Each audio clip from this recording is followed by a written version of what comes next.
Ken, we appreciate you taking time to speak to us today. We're huge fans here in Ireland and across Europe. We're going to talk, obviously, about your MMA career. Obviously, we have to mention the wrestling because you're back with a bang. Hall of Fame UFC.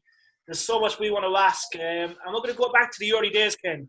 Obviously, you did have tough times growing up. What made you so tough? Because obviously you had to be tough. Yeah, it's just my upbringing. I didn't have a whole lot.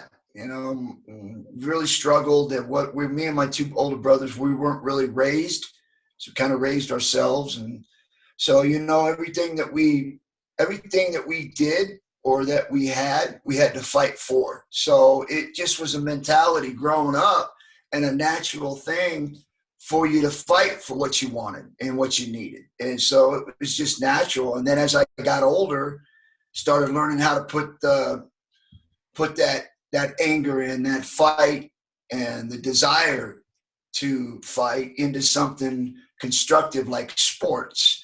Instead of going out on the street and fighting and doing all those things, now I could actually fight for something that made sense or would make a difference in my life.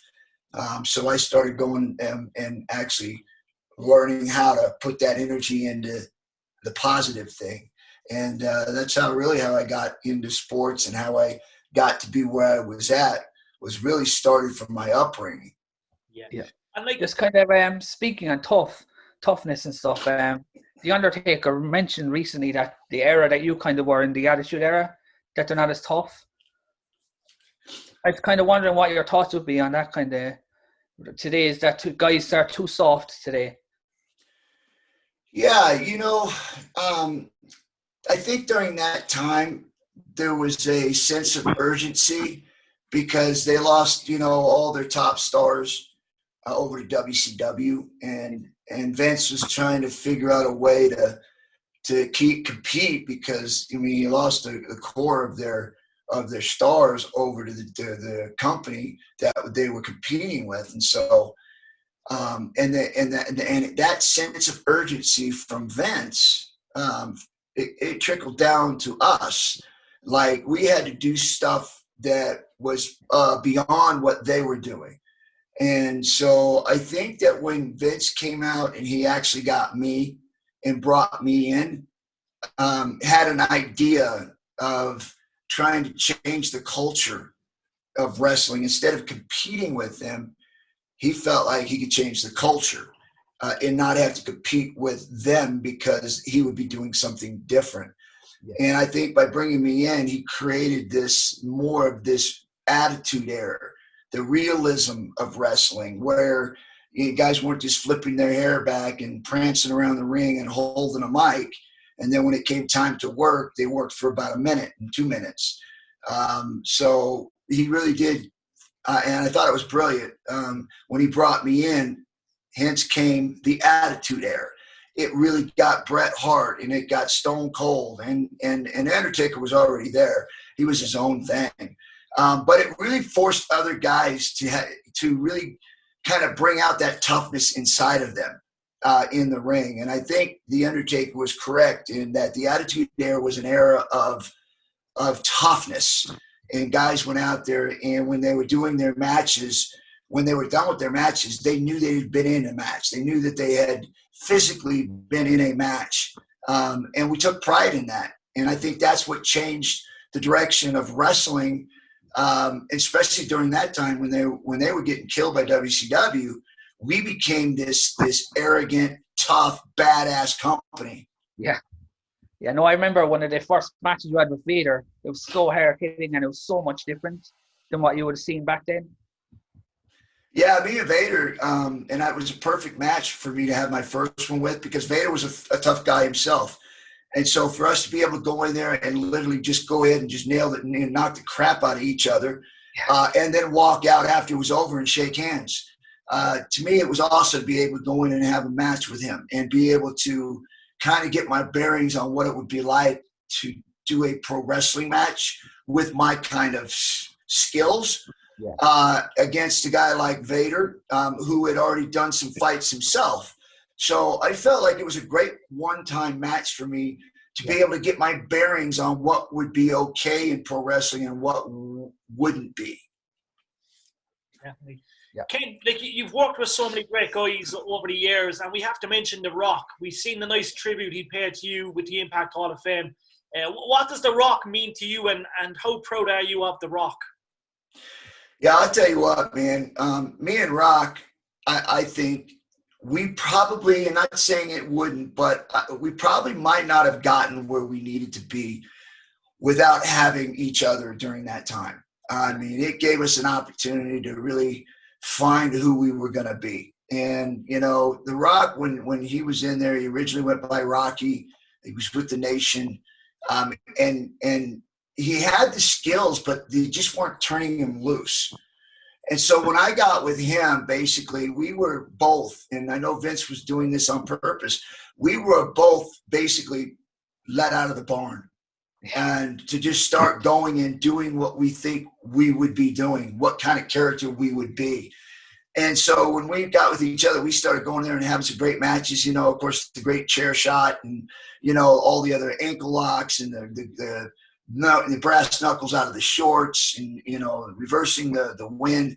Just a lot of great matches. And me and Rock put together some great matches that challenged anything that was on the card, even the main event. We were right there. And I tell you what, it was a great experience for me to work with him and watch him grow, because when he was first starting out, man, he was a lot. He was a lot he needed to get where he needed to go. And again, we were both being groomed to move. Yeah. And watching him, once he picked up the mic, I think that was a game changer, because he already was skilled in the ring. He already had the talent. But when he got the mic, he flew. I mean, he just took off. And it was awesome to be a part of that and watch that happen. I mean, he was a tremendous athlete and a tremendous guy on the mic. Yeah, and it was great to actually see you beat him in King of the Ring. Yeah, that was probably one of my highlights in my career, no doubt. To be able to be such a great athlete like The Rock and such a great personality and a great person, and to be able to be a part of some of the great things that happened in the WWF during the Attitude Era. Yeah, just after you won King of the Ring, was there any time like that you were promised like a world title run or anything? Well, I wasn't promised anything. You know, I think everybody goes in there and they earn their opportunities, and I felt like I earned my opportunity. There's no question. It just never came around, and maybe I didn't have patience to stick around and wait. So, you know, there was a lot of things going on during that time in my personal life, also in my professional career.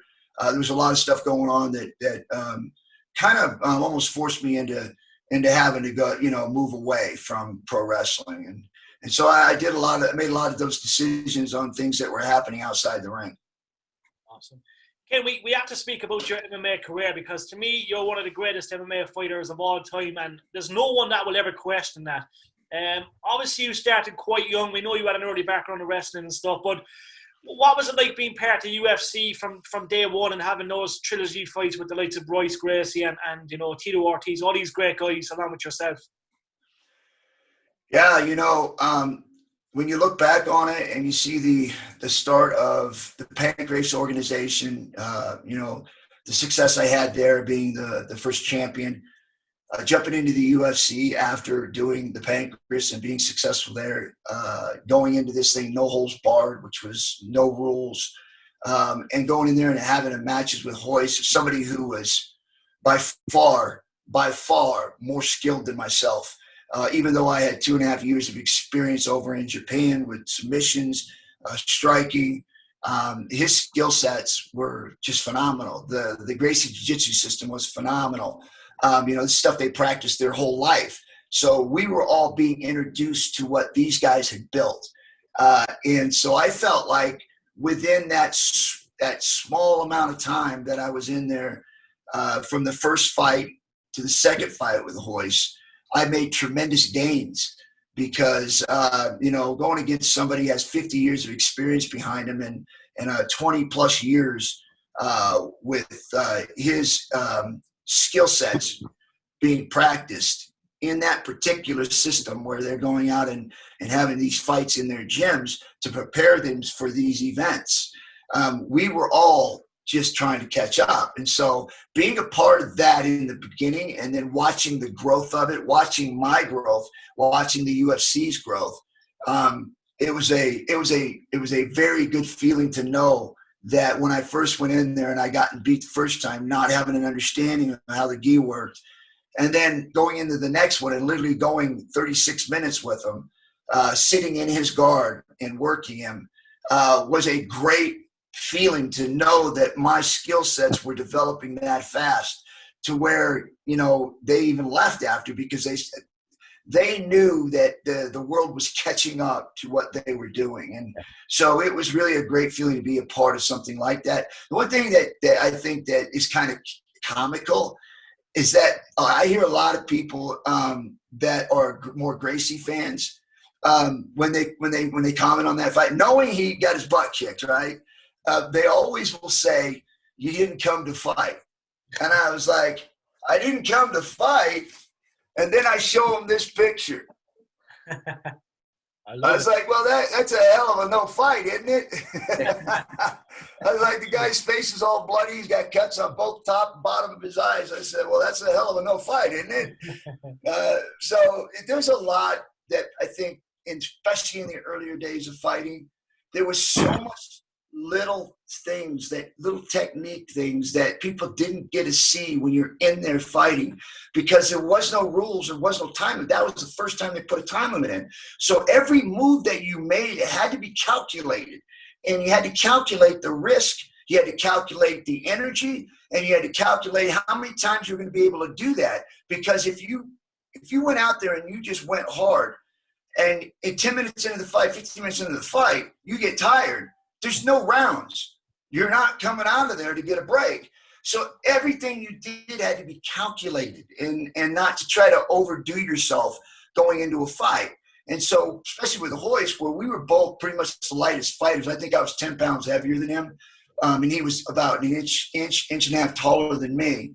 That we were pretty much around the same weight class. So it was really nice to go in and actually go against somebody with that much skill and then see where I had developed into the second fight, being able to go with him that long and pretty much, beating him almost at every point on the ground and the stand-up and in control. So the first part of the UFC was awesome. And I think those are things that people miss today was the purity of like skill against skill, a wrestler against a boxer against a submission fighter. So there was all these different styles that you got to see match up against each other. Now it's just one style. Yeah. It's iconic. And we always, because when people talk MMA, UFC, it's always yourself and Royce Gracie. And people always talk about Tito Ortiz in that trilogy fight where, it was on UFC last week where we seen the first fight, the second fight, and the third fight. And we've seen The Ultimate Fighter. Did you enjoy that part? Because I can only imagine fans to this day can still write to you and still get on to you about all that as well. Yeah, I mean, you got to think about, and because I look good, I age well, I guess, that when you see me in there, you almost think like, well, he should be able to compete with Tito. Like, what's the problem? I mean, he's supposed to be a great fighter, but what they don't realize is that I'm 30, 39, 40 years old, and my good days are behind me. And, of course, just like with every fighter, I mean, it's not just me, but every fighter, we get injuries, and it takes away a part of your game, and that happens to everyone. And so those are things that I had to deal with going against Tito, who, in my opinion, at that time was probably, pound for pound, the best fighter in the world. Yeah. No question. I thought he was that dominant. And for me to go in there and have to fight him at that time was an uphill battle, no question. But I guess when you're looking at it from a fan's perspective, you don't see that. You just see a guy in there that looks healthy. He's supposed to have his reputation being a great fighter. Why aren't we seeing that? And it's hard to be able to explain that to someone. Listen, I went and did this fight, and in most cases, I probably wouldn't have done that fight. I would have picked another fight. But because they weren't doing what they needed to do to keep the doors open, they were dying, I took the fight. And I took the fight because the idea for me was that this is my legacy. And I don't want to see the UFC die because this is who I am. And if it does, then I don't exist anymore when it comes to being athletic and being a champion there. So, there was a lot of decisions that I made. Of course, the money was good too, don't get me wrong, but it was also too about the legacy, my legacy, and everybody else's legacy who had competed in the UFC and got it to where it was at today. So those were decisions that I made. But again, like I said, I think a lot of people have to understand I was 40 years old. Most people don't usually come into a fight like that and take on a pound for pound the best fighter in the world. You do age well, I must say. And like we look at the UFC today, Ken, it's obviously a lot different, a lot more commercialized. There's more commercial avenues there and stuff. Like, have you kept an eye on Conor McGregor lately? Because obviously Conor just lost after a year layoff. Like, what would you think would be the right step for Conor McGregor to perhaps make next? Well, it's hard to say because with anybody, when you get, and I know people say, oh, it shouldn't be no ring rust. It is if you're fighting for the world title. Yeah. It is if you're fighting a number 1 ranked, number 2 ranked guy. Yes, that does make a difference. It doesn't if you come back and you fight somebody in the top 10, but that's not what Conor did. Conor came in and fought a very, very tough fighter, his first fight back. Of course that's going to affect you. But I hear people saying other things. It shouldn't affect them. Come on, man. You're talking about the elite. If they weren't not elite fighters, then how in the world do you explain them being elite if they can't beat a guy who took a year off? Yeah. So, we got to get that straight. That does make a difference when you're talking about elite fighters. So, but I also think Conor McGregor be able to end the career the way he wants to. If he wants to come back and fight, he wants to take some fights, let him. The thing about these people trying to force somebody out because they're not as good as they used to be, they earn the right to be there. They earn the right to fight however long they want to fight for, as long as they're not endangering themselves. They're not fighting with any illnesses or any risk. So I don't get why people sometimes put a time on someone. And it's like, listen, if they want to fight, I mean, they've already done everything they were supposed to do and put money in the bank for their company. And if you want to bring them in there, put fights together that make sense for them. And if the fans still want to see them fight, then why not? I don't get that. I don't get why we start putting this time limit on somebody. It just doesn't make sense. Definitely. I agree. Like, we have to, obviously, you age like a fine wine. Like, do you miss being in the octagon and miss fighting? And is there anyone that you look at now today and say to yourself, I would have loved to have a crack off that guy? Yeah, I've always loved fighting. I've always wanted to be in the ring. In fact, I can't even watch fights because then I can't sleep for 2 days. I just get really that tied up in it. So I don't really get to sit there and watch and I'll go over highlights because I analyze some fights. So I'll go over highlights and stuff so I get to see the important parts of the fight. But the lead up to the fight, I just get too amped. And so it's hard for me to sit still and then to sleep afterwards. So, but as far as wanting to fight anybody, when I look at these guys and especially since I'm still working out and training, I look at them and just go, there's no way. I wouldn't step in there. I just, these guys are elite.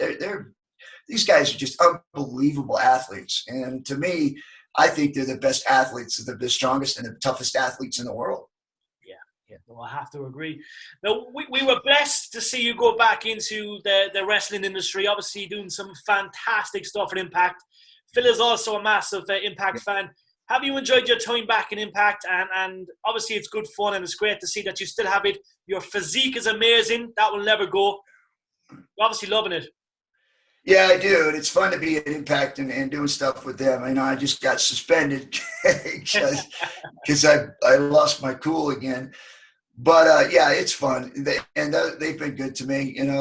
I've had my issues there, and it is what it is. But, yeah, I love that company. I think that they're doing some great things, and I hope that they keep moving forward because I really do. I think there's a lot of special people there. There's a lot of great wrestlers, good attitude. So I wish them nothing but the best. You know what I actually love about it at the moment is that they have something for everyone. It's not like a lot of things are different. Like at the last pay-per-view, at the hardcore matches, went to like the X Division, and you kind of had that kind of, I suppose, Omega came in as well for the main event. But it was just a huge show that I felt is missing today. There was a lot of everything. There's absolutely everything for anyone on the last one. Yeah, and I think it's because of the talent that they're bringing in now. They're trying to be, you know, kind of diversified, you know, where there's something for everyone. Yeah. And I think that's important today because we have such a I don't know, I guess a very wide spread of people in the world that have all kinds of different thoughts. And so if you're getting into the entertainment industry, you need to be able to kind of scratch that itch for everyone. And so I think what they're doing with bringing all these different wrestlers in from different companies, they're literally, you know, spreading their roster out. So there is something for everyone. So I think they've done a great job, and I look forward to seeing how they blow up in the future. You know, also I wanted to ask you, because it's kind of a new thing now, where cinematic matches, and you kind of had one last year with Sami Callihan. Those are creative, man, very creative, and they're very enjoyable. So I hope to see more of those, because I think that there's definitely a place for that in pro wrestling. Yeah, definitely. Yeah, especially everybody loves the Undertaker's match last year. Yeah, it was especially guys like with those big characters, kind of like the comic book kind of characters. I think those matches are just, you know, I mean, they're fit for that.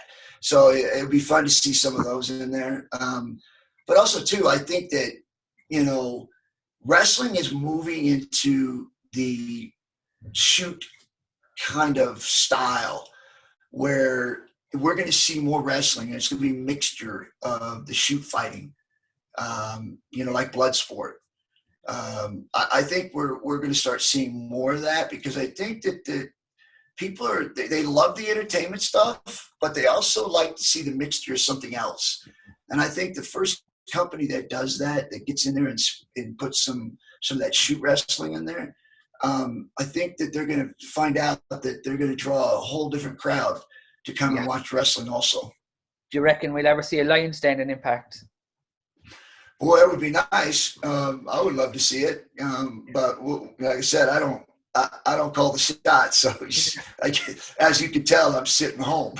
so we just have to see how everything plays out. Love it, Ken. We have to ask you. We've got a couple of fan questions. One of the lads wants to know, on the QT, will we see you back at WrestleCon in the near future? Because obviously it's a great time for you to meet fans and stuff. I was lucky enough to meet you in New Orleans 2-3 years ago. So will we see you at WrestleCon in the near future? Well, I hope so. You know, right now that's kind of the direction I'm moving.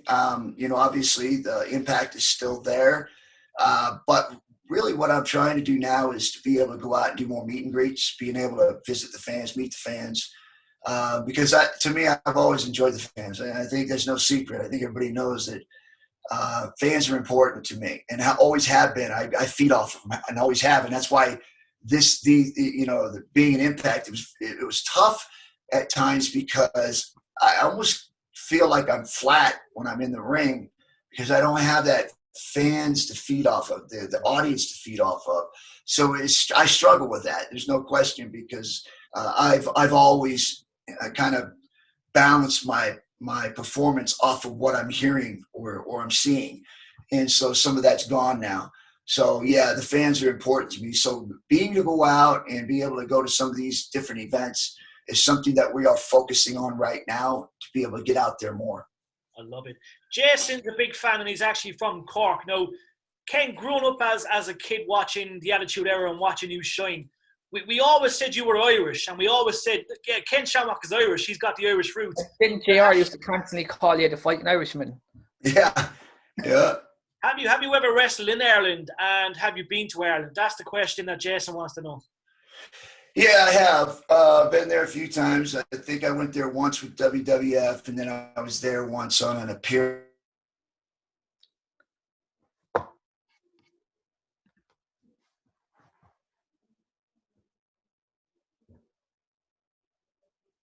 some other places. So we got to do the tour. But yeah, it's definitely fun, right? I mean, I enjoy traveling. I enjoy going to those different places. So, but I didn't, like I said, when you, at least for me, when I go to these places, I never really got an opportunity to just go out and see things because you're constantly moving into the next direction, and then you don't have anybody to take you around when you're down there and you're preparing for your matches. So I didn't get to see a whole lot. So one of these times, and I've even told my wife, you know, I want to go back to where I can actually visit Ireland and get to see some of the history there and get to know the land a little bit, because like I said, when I was there before, we were there on business, and you don't get to see a whole lot when you're there working. We have to make sure. I just have a quick question. What was it like to be part of that 70s show? Yeah, that was fun. And of course, now you see The Rock where he's at now. He was a natural, right? And so I just fed off of him as he went into doing that stuff. And even then, you could see the star in him as he was doing the 70s show. I saw it immediately. It was like, dude, this guy can go. And so it was fun to do it with him because it was a natural for me, just being able, because everything he did, I just played off of him. Yeah. Love it. Ken, any future plans regards to MMA and perhaps training the next generation of stars of today? Obviously, you have a huge MMA background and you're still heavily involved, but do you reckon we could see perhaps you train the next stable of superstars? Well, I don't know. I don't think so, because you might see me develop the next superstar, because we've got an organization called Valor BK, Valor Bare Knuckle. Yeah. ValorBK.com is our website. And we've done one fight, and it was a hit. Unfortunately, COVID hit. And then it took the audience away, which you guys know how I feel about the fans. So we've kind of put a halt on everything, because I want to be able to do it when there's fans in the building.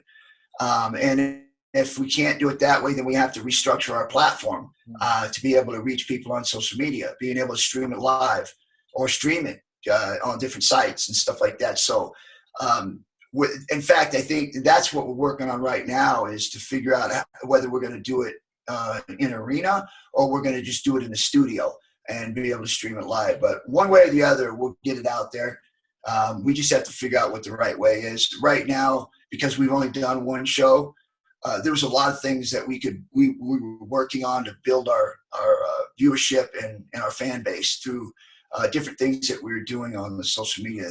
Obviously, our podcast was one of them, being able to do the podcast and keep the fans informed and building that audience. And then, of course, the website and all the social media stuff that we got going on, being able to build that up so that when we get ready to do a show, we're tapped into the audience and we're able to send out our show information to a lot of people. So that's what we've been doing. That's what we've been working on. I know a week ago, we actually had a meeting about finding a facility to start doing our next show. So we're in the process of doing that. And that's where you'll see the next superstar, probably through Valor BK. We're going to make sure we have all the links at the end. I just wanted to ask you one thing is, what was it like to work with Vince Russo? Because you worked with him in the Attitude Era, and then he was there again once you went to TNA the first time.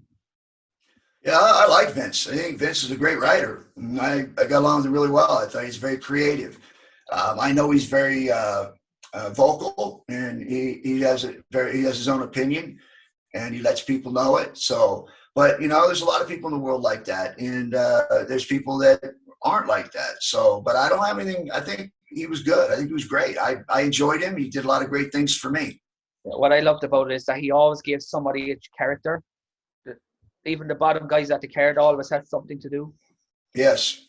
Yeah. And he worked hard on every match. I mean, it wasn't, if he was doing one that was on the bottom or was just a warm up or something, he still put his work in. And so he would always, at least in my opinion, right, from what I saw, I really respected him and I thought he did a great job. Yeah. Ken, last fan question for me. Joe wants to know, what guys did you have the most respect for when it came to the wrestling industry? So what guys did you enjoy working with, and who did you have the most respect for? Well, that's an unfair question because whoever I worked with at that time, we put on the best matches we could. And I didn't have issues with anyone, you know. I mean, there was, you know, some things here and there, but as far as not liking anybody and not being able to work with anybody, no. And as far as favorites, you know, it wasn't really more of anything about being a favorite. It's just who I was able to work with and basically had, you know, some chemistry with. And I think that The Rock was one of those guys, you know, obviously. And I think Shawn Michaels was another one. I think Bret Hart was one. I think Van Vader was one. I thought we had a great chemistry when I first went in the match. You know, so I mean, even The Undertaker, I felt like some of the matches that we did with him was great. So all the guys I worked with, I felt like there was a lot of chemistry there because I was able to do the things I was doing, and they were able to mix in pro wrestling with my shoot fighting. So I enjoyed a lot of my matches and had success because of all the guys that I worked with. They were all superstars. So I was very, very fortunate to be where I was at and work with guys that had so much more skills than I did, that I was able to learn from every match. I just have one more question. Is there anything that was kind of presented to you that was like, what's the word, like kind of scrapped? You know, like a storyline that might have been scrapped back in the Yeah, there was a couple of them, you know, and it wasn't really scrapped. All I did was just said, hey, listen, I'm just not comfortable with that. And we didn't do it. So it wasn't, I never was forced to do anything that I didn't want to do. That's one thing. So that's, you know, obviously there was a lot of other things that went on behind the scenes, you know, that probably didn't sit well when I didn't want to do some of them, but it is what it is. And, you know, as far as I sit here today, I mean, I had a great experience with the WWF and WWE. Ken, it's an absolute pleasure having you on with us. We're always, it's rare we get starstruck, but when you have Ken Shamrock on your show, you are starstruck. You look $1 million. We look forward to having you in Ireland in the near future. There's a lot of people that want you here for seminars and appearances, so we just can't wait for normality basically and having you back over. But you're an absolute superstar, a legend, and it's been an honor speaking to you today. Thank you. I appreciate you, man. You guys have a great one. Thank you. Thanks so much. Ken, look after yourself. Take care. You too. Thank you.